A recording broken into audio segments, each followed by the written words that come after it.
Exams चीज ही ऐसी है, जितनी भी प्रिपरेशन मर्जी कर लो, चाहे कोई टॉपर बच्चा हो, मीडियोकर हो या बिलो एवरेज बच्चा हो, एग्जाम रूम में जाकर पसीने सबके छूटने हैं।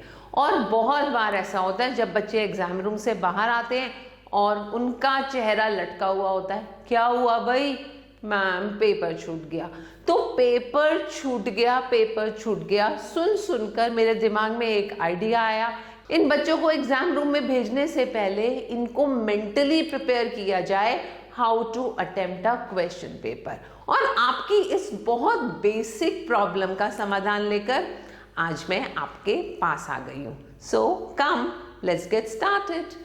एंड स्टार्ट करने से पहले जल्दी से सब्सक्राइब कर दो और जल्दी से कमेंट कर दो, पेपर नहीं छूटेगा। हम सबसे पहले बात करते हैं आपका पेपर कितने मार्क्स का है। यस, आपका पेपर है 80 मार्क्स का। और इसके बाद बात करते हैं कि कितना टाइम हमें पेपर को अटेम्प्ट करने के लिए मिला है। एग्जैक्टली हमें मिले हैं 3 आवर्स। अब इन 3 आवर्स को अगर हमने मिनट्स में कन्वर्ट किया तो ये बन गए हमारे पास 180 मिनट्स। अब इन 180 मिनट्स को जिसने अच्छे से मैनेज किया वो बन गया सिकंदर। और वो सिकंदर आज मेरे सामने बैठा है। पूरी वीडियो को ध्यान से देखना और लास्ट तक बने रहना। मैं आपको एक एक ऐसे टिप्स दूंगी कि आपको पता चल जाएगा पेपर आधे घंटे पहले कैसे खत्म किया जाए। वेरी इंपॉर्टेंट थिंग इज, हम यहां से एग्जैक्टली 20 मिनट्स को सब्ट्रैक्ट कर देते हैं और हमने देखा कि 80 मिनट्स का पूरा पेपर है। और अगर हमने एवरी मिनट को 2 से मल्टीप्लाई किया तब भी बन जाता है 160 मिनट्स। अब आप बोलोगे मैम इन मिनट्स को क्या हम वहां पर देखते रहेंगे, नापते रहेंगे, तोलते रहेंगे? बिल्कुल नहीं, हमने अपने सेक्शंस को डिवाइड कर लेना है और ये काम आपने आज से ही करना शुरू कर देना है जब आप PYQ करने शुरू करोगे, क्योंकि एग्जाम में आपको डायरेक्ट क्वेश्चन कम मिलने वाले हैं और कॉम्पिटेंसी बेस्ड क्वेश्चंस मिलेंगे, इसलिए वहां पर अपना माइंड प्रॉपर्ली अप्लाई करना है। तो हम क्वेश्चन पेपर रीडिंग टाइम से बात करनी स्टार्ट करते हैं। आपको मालूम है आप सबको 15 मिनट्स रीडिंग के मिलेंगे। अब उस रीडिंग टाइम में आपने जब अपने पेपर को पढ़ा तो कुछ कुछ पैराग्राफ्स को रीड करके आपको क्वेश्चंस के आंसर्स वहीं पर मिल जाएंगे। तो उन क्वेश्चंस के, स्पेशली मैं 1 मार्क्स वाले क्वेश्चंस की बात कर रही हूँ, उन क्वेश्चंस के सीधा आंसर आप वहीं पर मार्क कर लेंगे अपने क्वेश्चन पेपर पे। और उनको मार्क करते ही आप ऑब्जर्व करेंगे कि 8 to 10 मार्क्स का पेपर ऐसा हो गया जिसे आप रीड करके उसके आगे ही या तो उनके फॉर्मूलेज लिख रहे हैं या उनके कोई कीवर्ड्स लिख रहे हैं या उनमें कुछ ट्रू फॉल्स ऐसी स्टेटमेंट है उसको मेंशन कर रहे हैं, तो आपका 10 मार्क्स का पेपर वहीं पर रीडिंग के टाइम पर ही अटेम्प्ट हो गया। अब आपके पास बचा 70 मार्क्स का पेपर। अब 70 को अगर हमने 2 से मल्टीप्लाई किया तो आपके पास आया 140 और ये 140 मिनट्स की बात हो रही है। दैट मीन्स अब आपको रिमेनिंग पेपर को सॉल्व करने के लिए 140 मिनट्स मिल रहे हैं। अब आप सेक्शन वाइज रीड करते जाओ। अगर एक कोई पर्टिकुलर सेक्शन है जो 10 मार्क्स का है तो हमने 10 मल्टीप्लाई 2, हमने कैलकुलेशन की थी ना 2 मिनट्स पर मार्क, तो दैट डायरेक्टली इंडिकेट्स कि तो आपने जो 10 मार्क्स का सेक्शन है उसको 20 मिनट्स में कंप्लीट करना है।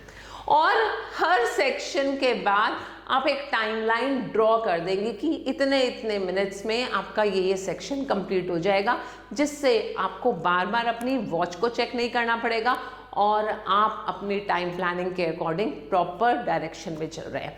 अब हम बात करते हैं जब हम पेपर अटेम्प्ट करना शुरू करते हैं तो सबसे इम्पॉर्टेंट चीज़ है जो आज मैं आपको बहुत ही गहरी टिप दे रही हूँ कि एक ऐसा पैटर्न फॉलो करेंगे जहां आपका पेपर टीचर के हाथ में कम टाइम तक रहे, क्योंकि टीचर के हाथ में पेपर जितना कम टाइम तक रहेगा वेरी ऑब्वियसली उतनी कम मिस्टेक ही तो टीचर ढूंढ पाएगा, और जितनी कम मिस्टेक ढूंढी जाएंगी उतना ही ज़्यादा मार्क्स की बारिश होने वाली है आप लोगों के लिए। तो इसलिए आप सबसे ऊपर मेंशन करेंगे किस सेक्शन को आप सॉल्व कर रहे हैं, एंड उस सेक्शन का लेफ्ट साइड में क्वेश्चन नंबर मेंशन करेंगे। फर्स्ट क्वेश्चन को आपने सॉल्व किया, एंड फर्स्ट क्वेश्चन से रिलेटेड अगर कोई भी मैथ्स में कैलकुलेशंस है तो मेक श्योर आप यहाँ पर ही रफ वर्क मेंशन कर देंगे। बहुत सारे लोग आपको गाइड करते हैं रफ वर्क पीछे करना, रफ वर्क लास्ट पेज पे करना। नो, मेरी ऐसी कोई रिकमेंडेशन नहीं है, क्योंकि बहुत बार मैंने खुद ऑब्जर्व किया है, जब मैं क्वेश्चन पेपर्स बच्चों को सॉल्व किए हुए देखती हूँ तो वो पीछे से आंसर आगे लाते लाते ही 6 का बना देते हैं 9, और उनका आंसर हो जाता है रॉन्ग। सो आई रिकमेंड कि आपका रफ वर्क हर क्वेश्चन के सामने ही होना चाहिए। अब जब फर्स्ट क्वेश्चन अटेम्प्ट हो गया तो आप यहाँ लाइन ड्रॉ कर देंगे, and then after leaving 2 lines आपने सेकेंड क्वेश्चन अटेम्प्ट करना है, और सेकेंड क्वेश्चन का रफ वर्क रफ कॉलम में। तो ये वाली लाइंस जो ड्रॉ करनी है आपकी आंसर शीट में, ये आपके हाथ में जब आंसर शीट आएगी, जब आप उसकी OMR शीट को फिल करेंगे, उसी टाइम आप इन मार्जिन्स को ड्रॉ कर देंगे। राइट साइड की मार्जिन थोड़ी सी बड़ी ड्रॉ करेंगे, जहां ज़्यादा कैलकुलेशन होंगी उन कैलकुलेशंस को भी वहां पर एब्जॉर्ब किया जाएगा। राइट भाई, इंटरेस्टिंग बातें बता रही हैं मैम, यही सोच रहे हो ना? अभी और भी बहुत इंटरेस्टिंग टिप्स दूंगी। नाउ माय कंसर्न इज कि पेपर में जब भी कोई क्वेश्चन अटेम्प्ट करो तो अटेम्प्ट करते टाइम मेक श्योर कि एक सेक्शन खत्म हुआ, दूसरा सेक्शन स्टार्ट किया तो पेज छोड़ दो, वहीं पर दूसरा सेक्शन स्टार्ट मत करो। आपको पेजेस का एक्स्ट्रा पे नहीं करना, आपको प्रॉपर जितनी स्टेशनरी चाहिए बोर्ड आपको प्रोवाइड करेगा, उसकी पेमेंट ऑलरेडी पहले हो चुकी है। तो इस बात की कोई कंजूसी करने की जरूरत नहीं कि मुझे इसी पेज पर सारा काम करना है।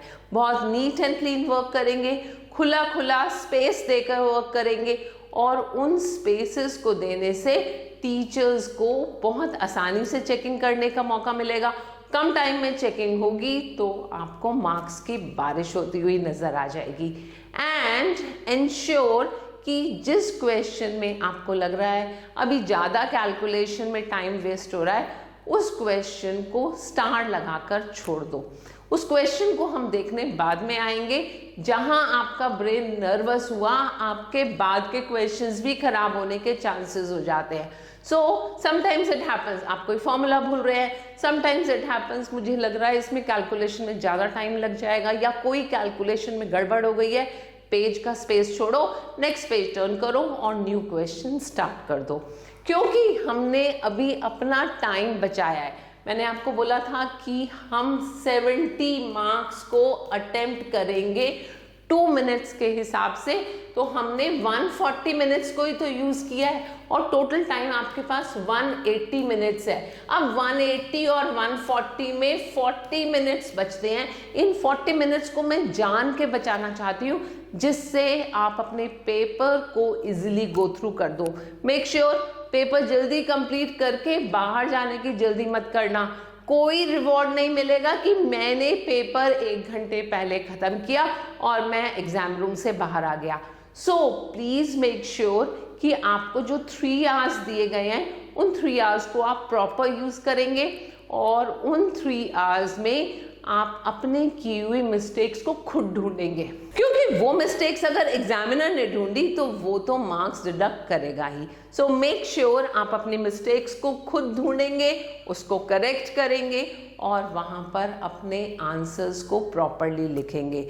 डोंट फॉरगेट यूनिट्स लिखनी है, डोंट फॉरगेट क्वेश्चन नंबर्स लिखने हैं। And most of the time बच्चे क्या करते हैं, क्वेश्चन नंबर लिख दिया। सपोज आपका क्वेश्चन नंबर 2 है, उसके 3 पार्ट्स हैं, अब वो 3 पार्ट्स लिखना भूल जाते हैं, क्वेश्चन 2 को अटेम्प्ट करते चले जाएंगे और ये पार्ट्स नहीं लिखेंगे। मैं आपको रिकमेंड करती हूँ, अगर किसी क्वेश्चन के 5 पार्ट्स भी हैं तो हर पार्ट को करने के बाद आप लाइंस छोड़ेंगे, सो दैट 2 पार्ट्स में आप प्रॉपरली डिस्टेंस मेंटेन कर सके और टीचर को प्रोमिनेंटली नजर आए कि इस बच्चे ने सारे पार्ट्स क्लियरली अटेम्प्ट किए हैं। जब भी आंसर लिखो उसको अंडरलाइन कर दो। एंड जब आप क्रॉस चेकिंग करो, मेक श्योर क्वेश्चन पेपर को सामने रखेंगे और क्वेश्चन पेपर पे टिक मार्क करते जाएंगे कि ये क्वेश्चन भी अटेम्प्ट हो गया, ये क्वेश्चन भी अटेम्प्ट हो गया, और बाहर जाके ऐसा ना हो क्वेश्चन 15 तो किया ही नहीं। तो ऐसी प्रॉब्लम से बचने के लिए आपको मैं ये बचे हुए 40 मिनट्स दे रही हूँ, जहां आपने यूनिट्स चेक करनी है, डिजिट्स चेक करनी है कि आपने डिजिट्स प्रॉपरली कॉपी की है या नहीं, एंड मोर इम्पॉर्टेंट इज कोई क्वेश्चन मिस ना हो। और हाँ, एक चीज और ध्यान रखना, मोस्ट ऑफ द टाइम बच्चे वैल्यू बेस्ड क्वेश्चंस में जो लास्ट की वैल्यू होती है ना, उनको रीड करते ही नहीं है कि क्वेश्चन रटा हुआ था उसे तो सॉल्व कर दिया और नीचे की वैल्यू लिखी नहीं, और यहीं पर डिफरेंस क्रिएट हो जाता है टॉपर और सेकंड टॉपर का। तो मैं हमेशा चाहती हूँ कि मेरा बच्चा टॉपर बने, इस चीज को ध्यान में रखना। और फिर मिलती हूँ एक नए आइडिया, एक नई वीडियो के साथ, क्योंकि एग्जाम तक अंजना मैम तुम्हारा हाथ पकड़े रहेंगी। For now, Anjana signs off, good bye.